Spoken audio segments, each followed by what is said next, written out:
Vítám vás při sledování historicky prvního kongresu tance na vozíku v České republice. Jmenuji se Vítězslav Rázek a jsem organizátorem Prague Dance Championship a vaším dnešním průvodcem. V původní podobě se měl celý kongres konat v těchto nádherných prostorách pražského paláce Žofín. Za stížených podmínek a navzdory sílící pandemie koronaviru jsme se rozhodli se nevzdat a celý kongres přenést do online prostředí.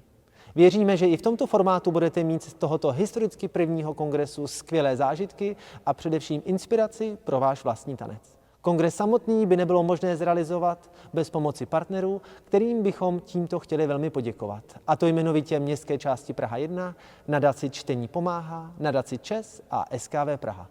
Celý kongres se koná pod záštitou Svazu učitelů tance a pojďme se podívat na rozhovor s jeho prezidentem. Vážení diváci kongresu tance na vozíku, rád bych využil příležitosti a představil vám prezidenta Svazu učitelů tance Jiřího Plamínka. Dobrý den. Svaz učitelů tance je tím, který zastřešuje celý náš kongres a já bych rád se zeptal pana prezidenta, co Svaz učitelů tance chystá dále s rozvojem tance na vozíku v České republice. Tak my jsme se dožili včera prvního mistrovství, bylo tedy online, věříme tomu, že příští rok už to bude jinak. Doufáme, že ten dnešní kongres podpoří takovéto podhoubí, jak už u trenérů, tak i u těch zájemců, kteří jsou na vozíku, že by ta účast byla příští rok ještě větší. I když tedy pravdou je, že projevilo zájem jako hodně z okolních zemí, hodně párů, ale bohužel ta situace mimořádných stavů zahrála tady v neprospěch, no tak doufáme, že ten příští rok bude ještě bombovější než ten letošní. No já myslím, že důležité bude, abychom všem divákům řekli, že ten příští ročník je připraven na 20. listopadu 2021 a já doufám, že to bude na Žofíně, takže si ten termín dobře poznamenejte do svých diářů.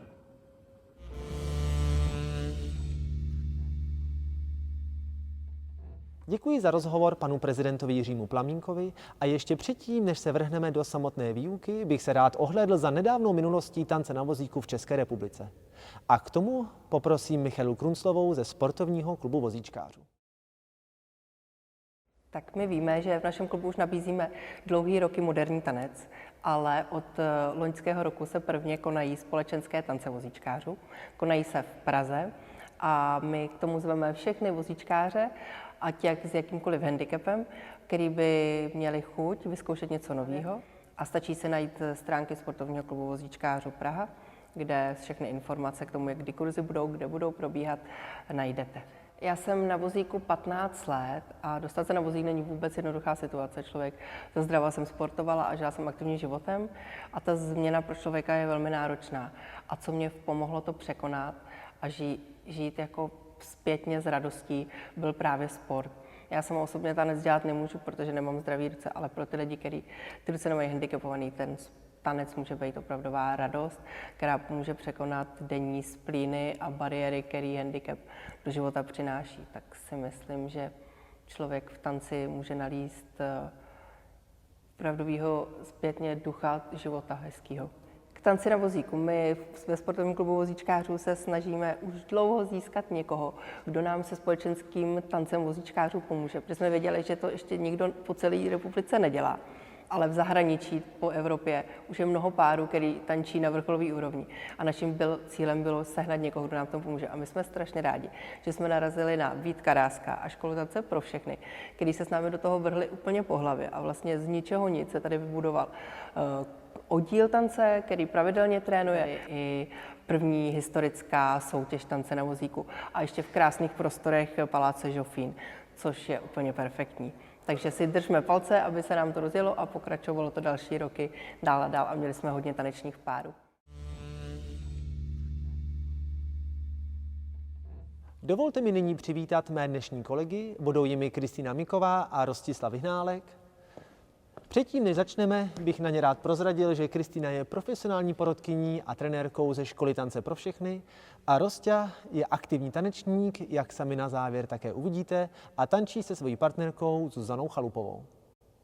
Společně začneme výukou základní taneční techniky, jak na vozíku tanečně správně sedět, jak jej ovládat a správně se na něm pohybovat. Pojďme přejít k prvnímu tématu, a to základní taneční postavení. Správné taneční postavení vychází z principu správného držení těla. Všimněte si na Kristýně, že ona stojí tak, že má lopatky usazené, hrudník má vyprezentovaný šikmo vzhůru, bříško zastrčené a hlava je v protažení páteře. Podobnou záležitost sledujeme i v tanci na vozíku, kdy bychom měli v rámci tanečního držení mít tělo vzpřímené, to znamená, lopatky by měly být usazené, hrudník vyprezentovaný šikmo vzhůru a jak si určitě všímáte u rosti, tak hlava je v protažení páteře. Neměli bychom být zapřeni do opěrátka, ale měli bychom vytvořit takzvané postavení kačenky. Správné taneční držení je důležité především proto, abychom v rámci tance mohli být dostatečně aktivní, pružní a lehcí. V momentu, když bychom tančili, jak my říkáme, na zádech, byli bychom zhrbeni, tak najednou ty pohyby se stanou těžké a neohrabané. Pojďme si nyní ukázat základní cvičení, které je výbornou průpravou pro osvojení si taneční práce rukou.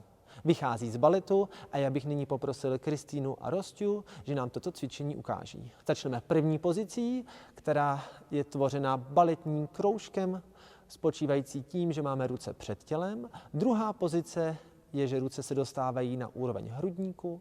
Třetí pozice, ruce jdou nad úrovni hlavy, s tím, že bychom neměli zvedat ramena a vracíme se zpátky do úvodní pozice. A pojďme na počítání. A druhá pozice, třetí pozice a návrat do první. A pojďme ještě. Druhá pozice, třetí pozice a návrat do první. Good. A nyní pojďme se podívat, jak toto cvičení může vypadat na muziku. A připravíme do první pozice a druhá, třetí, čtvrtá a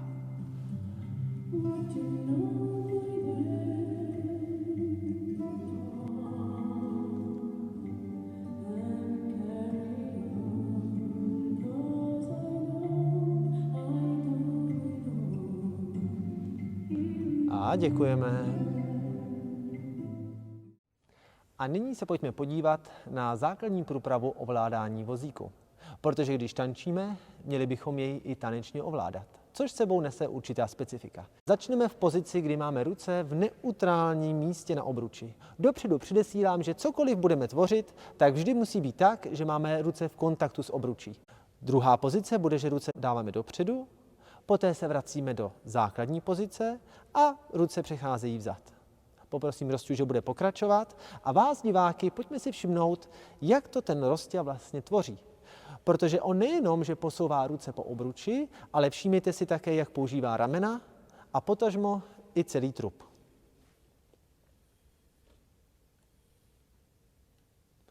Děkuji. Za chvíli uvidíme, jak toto přesně budeme využívat i v rámci základní techniky toček a pohybu v prostoru.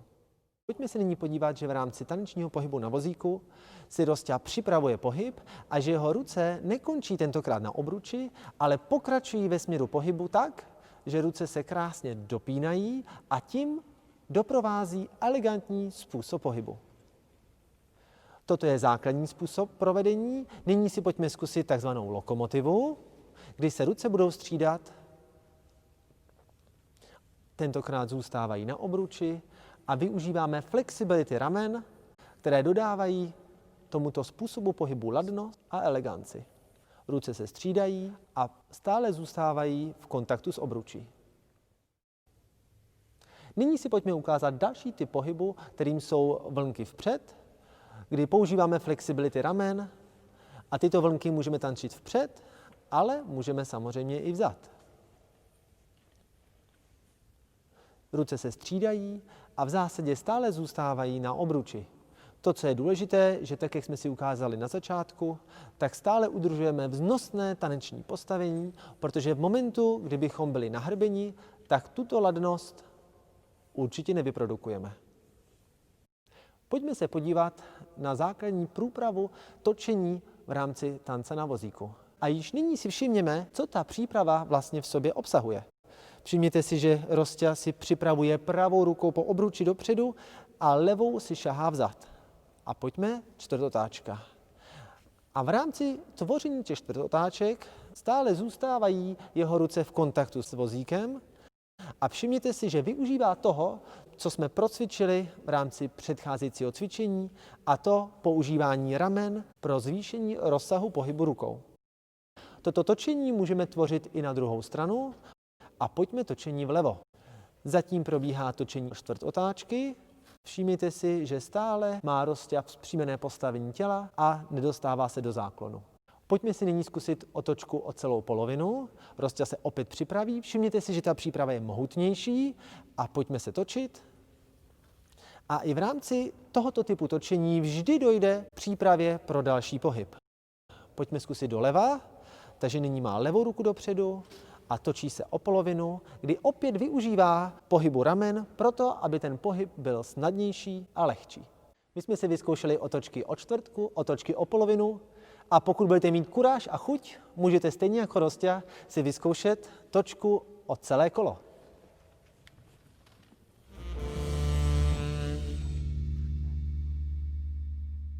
Po průpravě tanečního držení a práce s vozíkem bychom přešli na krátkou demonstraci jednoduché sestavy, kterou můžete i vy vyzkoušet společně s námi.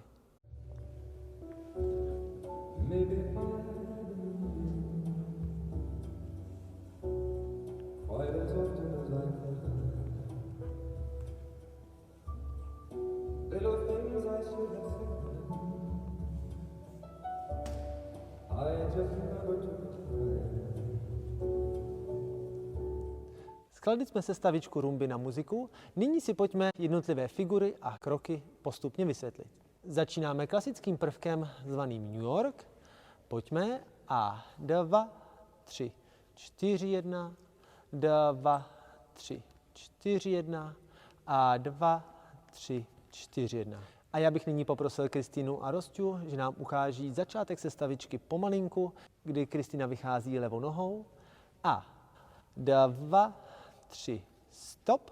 Všimněte si, že zaujímají uzavřené postavení, které otevírají na druhou stranu a 2, 3.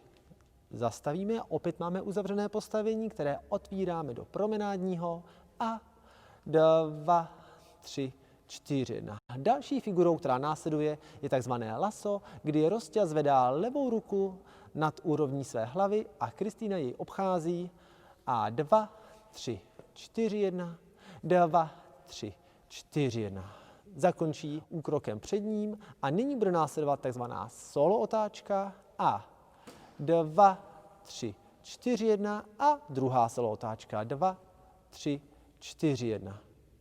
Na závěr zatančíme základní krok a 2, 3, 4, 1, 2, 3, 4, 1. V rámci základního kroku bych chtěl ukázat na takový malý technický detail. Všimněte si, že i zde využíváme tanečního postavení, kdy Rosťa si drží tělo vzpřímené, protože právě v momentu, kdy tančí vzad, tak pokud by byl nahrbený, tak by hrozilo to, že by mohl přepadnout vzad. Pojďme tedy ten základní pohyb a 2, 3, 4, 1, 2, 3, 4, 1. Dáme si to ještě jednou, celé na počítání. Připravíme a 2, 3, 4, 1, 2, 3, 4, 1, 2, 3, lasso a 2, 3, 4, 1, 2, 3, 4, 1 a 2, 3, 4, 1, 2, 3, 4, 1. Já mnohokrát děkuji a nyní bych poprosil Kristýnu, že nám zatančí kroky sama. Připravíme a 2, 3, 4, 1, 2, 3, 4, 1, 2, 3, 4, 1, 2, 3, 4, 1, 2, 3, 4, 1 a 2, 3, 4, 1, 2, 3, 4, 1. Já děkuji a nyní bych poprosil Rosťu. Připravíme se a 2, 3, 4, 1, 2, 3, 4, 1, 2, 3, lasso a 2, 3, 4, 1, 2, 3, solo točka 2, 3, 4, 1, 2, 3, 4, 1.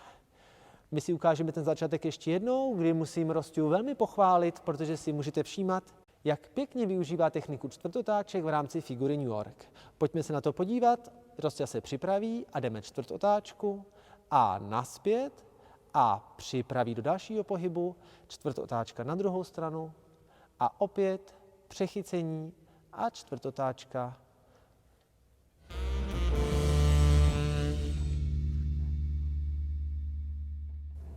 Tanec rumba máme úspěšně za sebou a nyní se pojďme podívat na druhý tanec, který jsme si pro vás připravili, a to velmi oblíbenou kubánskou čaču. Já bych nyní poprosil Kristýnu a Rosťu, že nám ji zatančí na muziku.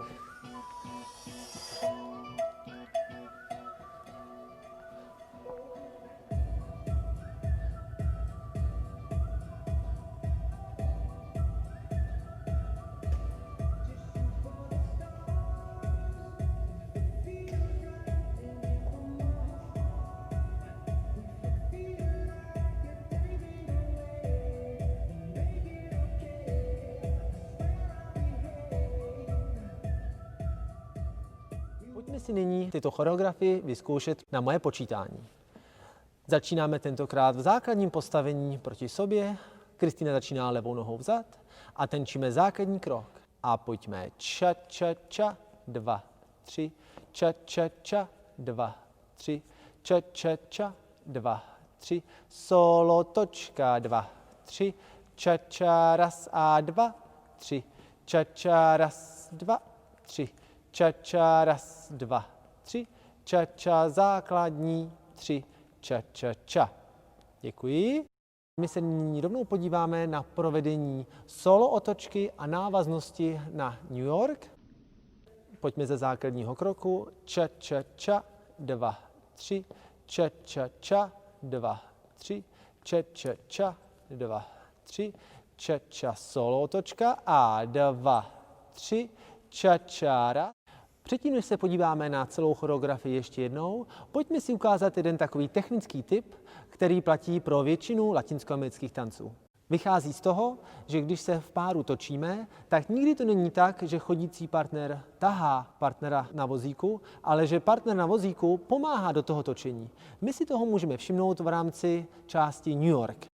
A nyní si všimněte, když Rostě tančí New York, že si pomáhá volnou rukou do točení. 3, ča, ča, ča.